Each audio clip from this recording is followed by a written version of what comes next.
तो नमस्ते दोस्तों, स्वागत है आपका हमारी एक न्यू वीडियो में। तो भाई आज की स्टोरी एक ऐसे लड़के की है जिसको मतलब 4 साल रहने के बाद उस लड़की ने किसी और से शादी कर ली।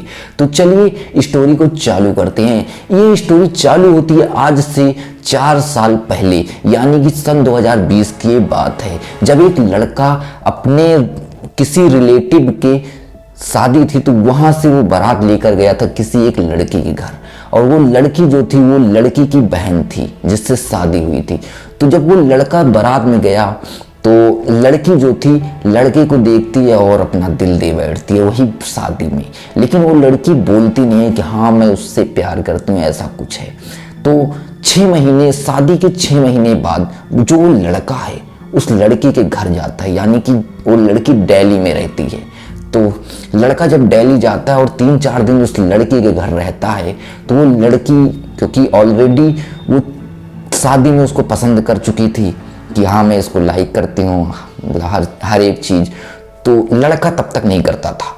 फिर उसके बाद जब वहाँ 4-5 दिन उस लड़के के साथ रहा, घूमा टहला, खाया पिया, मौज मस्ती किया, फिर उसके बाद जब वो गाँव आया, 4-5 दिन के बाद जब वो गाँव आया तो गांव में उसको एहसास हुआ उस लड़की के बारे में, क्योंकि उसके साथ में काफ़ी समय बिताया हुआ था और जो समय बिताया था वो उसको याद कर करके बिता रहा था गांव में। और उसी की याद के चक्कर में ना खाना खा रहा था, कुछ भी नहीं, बस इधर बैठा रहे अकेले, उधर बैठा रहे, मतलब एकदम शांत, ना किसी से बोलना न चालना, कुछ भी नहीं।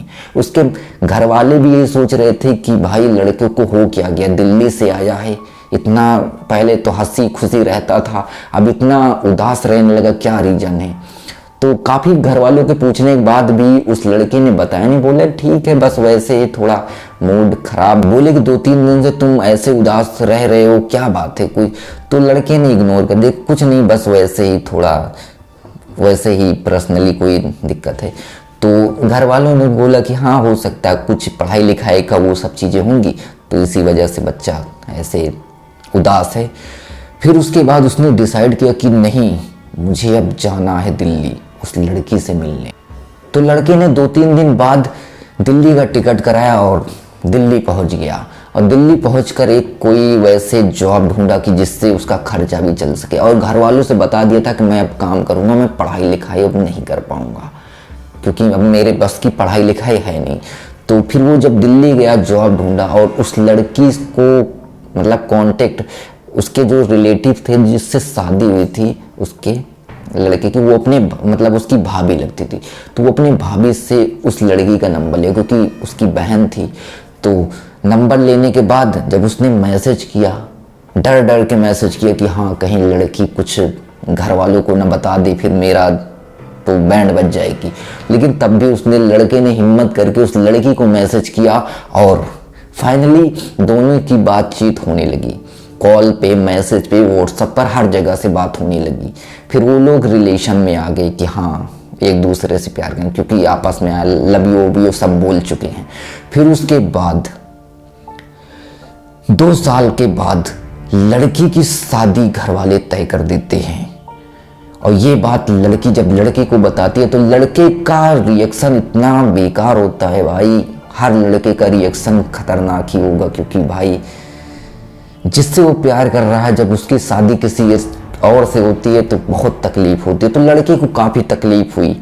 फिर लड़के ने बोला कि ठीक है तुम्हें जैसा लगे तुम वैसा करो। तो लड़की ने बोला कि मैं प्यार तो तुमसे करती हूँ लेकिन माँ बाप का प्रेशर है तो मुझे उनकी बात मानना पड़ेगा, क्योंकि उन्होंने हमको इतने दिन पढ़ा लिखा के इतना बड़ा किया। अगर मैं उनकी बात नहीं मानती हूँ, अगर मैं तुम्हारे साथ रहती हूँ या तुमसे शादी करती हूँ तो फिर मैं उनकी नज़रों में बुरी हो जाऊँगी। तो लड़के ने बोला ठीक है तुम उनकी नज़रों में बुरी ना हो, ठीक है कोई बात नहीं, तुम खुश रहो, जहाँ रहो वहाँ खुश रहो। तो लड़की की शादी फिक्स होती है और शादी 6 महीने बाद होती है। लेकिन 6 महीने पहले, शादी होने से 6 महीने पहले लड़के होते हैं बातचीत करने के लिए लड़की को फ़ोन देते हैं। तो लड़की उस फ़ोन से अपने बॉयफ्रेंड को कॉल करती है और उससे बात करती है। अपने हस्बैंड से नहीं करती है, कभी कदार कर लेती है, मतलब दिन में 1 बार कर ली, बस उससे ज़्यादा नहीं। लेकिन अपने बॉयफ्रेंड से हमेशा बात करती थी। तो यह बात उसके जो लड़का था उसके समझ में आया कि यार जब इसकी शादी होने वाली है तो ये मुझसे बात क्यों कर रही है। तो फिर वह उससे बोलता है कि तुम अपने होने वाले हस्बैंड से बात करो, हमसे क्यों कर रहे हो। तो वो बोलती है कि 6 महीने हमारी शादी नहीं हो रही है, जब तक नहीं हो रही है तब तक हम तुमसे बात कर रहे हैं। तो लड़का बोलता है कि अब तो तुम्हें उसके ही साथ रहना है, तुम उसी से बात करो, हमसे ना करो। यह बोलकर लड़का फ़ोन काट देता है और लड़की भी मतलब फ़ोन करती है लेकिन लड़का कॉल कोई रिस्पॉन्स नहीं देता है, क्योंकि उसको पता है कि जब मेरे साथ रहना ही नहीं है तो बातचीत करने से कोई मतलब है नहीं। फिर आता है शादी का दिन, जिस दिन शादी होती है। तो शादी के दिन लड़का जो होता है उसके घर वालों को भी निमंत्रण मिला रहता है, तो वो लड़का जाता है उस लड़की की शादी में। लेकिन लड़का बहुत उदास होता है और वह गिफ्ट में काफ़ी सामान लेके जाता है और लड़की को देता है, लेकिन उसके दिल में बहुत ही दर्द होता है। फिर वह गिफ्ट वगैरह दे करके रात में ही अपने घर आ जाता है और ना किसी से उस दिन से बोलता है, ना किसी से बात करता है, हमेशा अकेले अपने कमरे में रहता है। और ऐसे ऐसे बीतते बीतते 6-7 महीने हो गए। 6-7 महीने बाद वो लड़का अब डिप्रेशन से थोड़ा बाहर आया है और अब फिलहाल वो थोड़ा बहुत ठीक है। तो यही है स्टोरी। अगर स्टोरी आपको ये समझ में आई, अगर अच्छी लगी तो वीडियो को लाइक कर दीजिए और चैनल को सब्सक्राइब करके बेल आइकन दबा लीजिए। ऐसे ही स्टोरी हम आपके लिए लाते रहें। तो आज के लिए बस इतना ही, मिलते हैं हम आपको नेक्स्ट वीडियो में। आज के लिए बस इतना ही, ओके बाय।